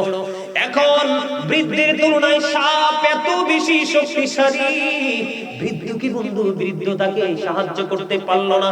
ওই ভয়ে দৌড়াতে থাকলো, দৌড়াতে দৌড়াতে দৌড়াতে দৌড়াতে যাইতে যাইতে হঠাৎ করে তিনি দেখতে পেলেন নুরানি একটা শিশু, একেবারে ফুটফুটে পূর্ণিমার চাঁদের মতো সুন্দর। ওই ফুটফুটে নূরের চাঁদের মতো সুন্দর শিশুটা তাকে দৌড়ে এসে বন্ধু জড়িয়ে ধরে একটা রুমের মধ্যে ঢুকালো। মখমেলের পর্দা, কত সুন্দর সুন্দর ফ্লোরিং করা, সুন্দর সুন্দর স্বর্ণের ইট। বন্ধু তিনি স্বপ্নে দেখতেছেন। এবার বললেন, তুমি কে? বাবা তুমি আমাকে চিনো না, আমি হলাম ওই যে শাবানের চাঁদে, শাবান মাসে শাবানের চাঁদে, শাবানের চাঁদের 15 তারিখে আমি তোমার শিশু সন্তান ইন্তেকাল করেছিলাম, তুমি ধৈর্য ধরেছিলা, আমি তোমার সেই সন্তান, আমি জান্নাতে বসবাস করি। এবার বাবাকে প্রশ্ন করলেন, বাবা গো ওই সাপ আমাকে দৌড়াতে শুরু করলো, আমি বাঁচতে পারলাম না। বৃদ্ধ একটা দাঁড়ালো, বৃদ্ধটাকে কেয়ার করলো না। এবার ওই ছোট্ট বাচ্চা মালিক বিন দিনারকে বলতেছে, বাবা বাবা গো ওই যে তুমি দেখেছিলে একটা বৃহৎ সাপ, এটা আদতে সাপ নয়, এটা তোমার জীবনের সকল পাপ। নাউজুবিল্লাহ বলেন। ওই যে বৃদ্ধটা দেখলাম, ওই বৃদ্ধটা বাবা মূলত বৃদ্ধ নয়, তোমার জীবনের নেক আমল পাপের তুলনায় তোমার নেকটা এতটাই ঠুনকো, এতটাই ছোট, তোমার তোমার পাপকে আটকাতে পারলো না। ও বন্ধু জোরে জোরে বলুন সুবহানাল্লাহ। যখন এই প্রেমময় স্বপ্ন তিনি দেখলেন, স্বপ্ন ভাঙার পরে এবার তিনি সকালবেলা ঘুম থেকে উঠে তওবা করে তিনি মুসলমান পরিপূর্ণভাবে তিনি পরিপূর্ণ হয়ে যায়। জোরে জোরে বলেন না সুবহানাল্লাহ। ইব্রাহিম খলিলুল্লাহর দায়িত্বে ছোট ছোট বাচ্চারা ওই যে গেলেন তিনি জান্নাতে। আরেকটা রহস্য আছে, সেটা হলো অর্ধাংশ কালো অর্ধাংশ কুচ্ছিত। এটার রং কেন? আমার নবীকে ফেরেশতারা বললেন, ইয়া রাসূলুল্লাহ, এই মানুষগুলোর জীবনে পাপ যেমন ছিল নেকও তেমন ছিল, দুটোটা সমান সমান ছিল, এই জন্য তার অর্ধাংশ বিশ্রী আর অর্ধাংশ সুন্দর। ওই যে তাকে বলল জলাশয়ে গোসল করার জন্য, গোসল করার কারণে তার পাপগুলো আল্লাহ রাব্বুল আলামিন পরিষ্কার করে তাকে পুরো নূরানি মানুষ বানিয়ে দিয়েছে। জোরে জোরে বলেন না সুবহানাল্লাহ। এই দৃশ্য নবী স্বপ্নের ব্যাখ্যা দিতেছেন সাহাবাদের কাছে। আমি আজকে আপনাদেরকে শোনালাম। আবার যদি কখনো দেখা হয় কোথাও নতুন কোন বিষয় নিয়ে, অন্যান্য পাপ নিয়ে, এক একটা বিষয় বন্ধু অত্যন্ত গুরুত্বপূর্ণ। সর্বশেষে বলবো, মসজিদে কোনোদিন ঝগড়া করবেন না। যারা মসজিদে সুস্থ মস্তিষ্ক নিয়ে দুনিয়ার স্বার্থের জন্য ঝগড়া করবে, তাদেরকে মাতাল বানাইয়া হাসরের ময়দানে তোলা হবে। নাউজুবিল্লাহ। ছোট্ট করে একটু আলোচনা করে জিন্স প্যান্ট বলবো। আল্লাহ রাব্বুল আলামিন পবিত্র কালামে হাকিমে পুরো আয়াতটা বলছি না, সর্বশেষটা বলি। আল্লাহ বলেছেন, এদিকে তাকাও, লিবাসুত তাকওয়া যালিকা খায়র। এই যুবকদেরকে মিন করে বলছি, রাগ হইও না। আজকের পর থেকে যদি ভালো লাগে এটাকে ছেড়ে দিও। আল্লাহ তোমার অতীতের সব পাপ মাফ করে দিবে। সুবহানাল্লাহ। আরো জোরে। আল্লাহ বলেছেন, আমি আমার বান্দার জন্য 3 ধরনের পোশাক দিয়েছি। কয় ধরনের? এর মধ্যে একটা হলো লজ্জাস্থান ঢাকার নরমালি সাধারণত যেটি পরি। দ্বিতীয়ত হলো সাজের পোশাক, বিয়ে বাড়ি কোনো অনুষ্ঠান বিভিন্ন স্পেশাল গেস্ট হিসেবে যাই। 3 নাম্বার হলো তাকওয়ার পোশাক। তাকওয়ার পোশাক, 3টা পোশাকের মধ্যে আল্লাহর কাছে যেটার মধ্যে পর্দাও আছে, সুন্দরও আছে, তাকওয়া আছে, এটা হলো তাকওয়া। এটা আল্লাহর কাছে সবচেয়ে বেশি পছন্দের। আর ওই পোশাকটা পরা তোমার আমার জন্য ফরজ। সারা জীবন শুনছেন নারীর জন্য পর্দা ফরজ। শুধু নারীর জন্য পর্দা ফরজ নয়, পুরুষের জন্য পর্দা ফরজ। পুরুষের পোশাক পর্দা হলো উপর দিয়ে নাভি বরাবর অথবা নাভির উপরে রাখতে হবে। লুঙ্গি বলেন, প্যান্ট বলেন, পায়জামা বলেন, ট্রাউজার বলেন, এই দিক দিয়ে এই যে আমার পায়জামার মাজা এখানে নাভির অনেক উপরে, আর নিচে দিয়া থাকবে টাকনুর উপরে। এই কন্ডিশনে পোশাক পরা ইমানদার পুরুষের জন্য ফরজ। এখন বলে, হুজুর এই জিন্স পরে কেন আপনার এফেক্ট? এটার কারণ হলো, আপনাকে যদি আমি বলি, আপনি হয়তো নিচে দিয়ে বডি নেবেন, ঠিক নেই? আল্লাহ শর্ত দিয়েছে কয়টা? 2টা। কয়টা? একটা হলো উপরে, একটা হলো নিচে। এখন আপনি নিচটা হয়তো বটে দিবেন, কিন্তু উপর দিয়া বটার কোনো সুযোগ নাই। Size it is small. কথা বল না কেন? সাইজটা কি ছোট না? দেখেন বেঈমানদের কৌশল দেখেন। কিন্ডারগার্টেন আবিষ্কার করে সকালে ফুরকানিয়া মাদ্রাসা কোরআন তেলাওয়াত শেষ, ব্রাশ আবিষ্কার করে পবিত্র সুন্নাহ মেসওয়াক শেষ, পাতলা উন্না পাতলা কাপড় আবিষ্কার করে বেঈমানেরা নারীর পর্দা থেকে বের করে দিল। নবীজি বলেছে, যে নারী পোশাক পরার পরেও অঙ্গ দেখা যায়, তোমরা মনে করবা সেই নারীটা ল্যাংটা। এটা হাদিস শরীফ। উলঙ্গ নারী, নাউজুবিল্লাহ বলবেন না। ঠিক তেমনি যেই পুরুষ পোশাক পরার পরেও পিছন দিক দিয়ে তার লজ্জাস্থান দেখা যায়, সামনের দিক দিয়ে তার গোপন অঙ্গ দেখা যায়, ওইটাও বন্ধু উলঙ্গ পুরুষ। বুখারীতে আসছে। আমি আপনাদেরকে সায়েন্টিফিক থেকে বলছি, যেই নারীর পোশাকটা টাকনুর উপরে থাকবে তার যৌবন নষ্ট হবে। যেই পুরুষের পোশাক বন্ধু টাকনুর নিচে থাকবে তার যৌবন নষ্ট হয়ে যাবে। সাবধান, নারীরা রাখতে হবে টাকনুর নিচে, পুরুষ রাখতে হবে টাকনুর উপরে। কথা কি আমার বুঝেছেন আপনারা? আমার কথা বুঝে আসছে আপনাদের? বন্ধু একটু কেয়ারফুল হতে হবে। আমি আপনাদেরকে বলে দেই, আপনি যদি ফ্যান পড়বেন, অফিস করবেন, অফিসিয়াল জব করেন, কোনো সমস্যা নেই। আপনি কাপড় কিনে ফ্যান বানান, দর্জির কাছে যান। আমার প্যান্ট থাকতে হবে নাভি বরাবর, উপরে দরকার নাই, নিচে থাকতে হবে টাকনুর উপরে। শু লাগান, টাই লাগান, দেখবেন you are very beautiful person. কথা বল না কেন? তোমাকে সবচেয়ে সুন্দর দেখাবে। আমি প্রায় সময় যখন দেখি অফিশিয়াল জব করে আমাদের সিটিতে ছেলেরা শু পরে নাভি বরাবর প্যান্ট পরে কাপড় দিয়ে বানায়, স্মার্টনেস তাদেরকে লাগে, ঠিক কিনা বলেন? এবার আসেন অপকারিতাটা আমি আপনাদেরকে বলি। একদিন আমার নবী নামাজ মসজিদে বসা, হঠাৎ করে এক জনৈক ব্যক্তি এসে নামাজের নিয়ত বাঁধলেন। তাকবীরে তাহরিমার পরে কিন্তু সব হারাম, কোনো কিছু করা যাবে না, কিন্তু তিনি নিয়ত বেঁধে ফেললেন। নবীজি চাইয়া দেখলেন তার টাকনোর নিচে পোশাকটা, প্যান্টটা, কাপড়টা। এবার নবীজি বললেন তুমি ওযু করে আসো, কিন্তু তিনি তো নামাজের নিয়ত করে ফেললো। তিনি কি করলেন? নামাজ ভেঙে ওযু করে আসলেন, কিন্তু টাকনোর নিচের প্যান্ট তো উঠায় না। এবার আবার এসে তিনি নামাজের নিয়ত করলেন। আল্লাহর হাবিব ডেকে বললেন তুমি ওযু করে আসো, কিন্তু এখনো তিনি টাকনোর উপর উঠালো না। নবীজি যখন বললেন তিনি আবার গেলেন বন্ধ ওযু করতে, কিন্তু বোধগম্য নয় কেন বলতেছে। তৃতীয়বার একজন প্রশ্ন করল, ইয়া রাসূলুল্লাহ, ইয়া হাবিবাল্লাহ, নবী গো, বারবার কেন বলছেন গো নবী ওযু করতার জন্য? আমার নবীজি বললেন সে যে পোশাক পরে নামাজ পড়তেছে, কিয়ামত অবধি সে নামাজ পড়তে পারবে, কিয়ামত পর্যন্ত সে নামাজ পড়তে পারবে। এই নামাজ আল্লাহর দরবারে কবুল হবে না। তার কারণ হলো নামাজ কবুল হওয়ার জন্য পোশাকের একটা শর্ত রয়েছে। কথা কি বুঝে আসছে? এবার আসেন আমি আপনাদেরকে বলি, সর্বশেষ আলোচনা। আমাদের মধ্যে অনেকে আছে লুঙ্গি এমন ভাবে চেঁচায় মনে হয় যে উঠান ঝাড়ু দিচ্ছে, আছে না নাই? পুরা বেড়া ট্রাউজার এমন ভাবে পরে, সব ইনটেক, জুতার তলা ইনটেক, কিন্তু ট্রাউজারের নিচটা ক্ষয় হয়ে গেছে, আছে না নাই? এই ক্ষেত্রে বন্ধু একটা মজার একটা খবর আমি আপনাদেরকে দিতে চাই। আবু বকর সিদ্দিক রাদিয়াল্লাহু তাআলা আনহু রাসূলকে প্রশ্ন করলেন, ইয়া রাসূলুল্লাহ, আমি আমার পোশাকটাকে সব সময় ট্রাক্টর উপরে রাখতে চাই, কিন্তু এটা কোনোভাবে ট্রাক্টর উপরে থাকে না গো নবী, নিচে নেমে যায়, কিন্তু নিচে নামার পরে আমি এটাকে উঠাই ফেলি, আমি কি আযাবে ভোগবো? আমার নবীজি বললেন যেই ব্যক্তি এটা নিচে যাওয়ার পরে বুঝতে পারে যে শরীয়তের সীমা ক্রস করেছে, সঙ্গে সঙ্গে উঠিয়ে ফেলে, তার জন্য কোনো সাজা নাই।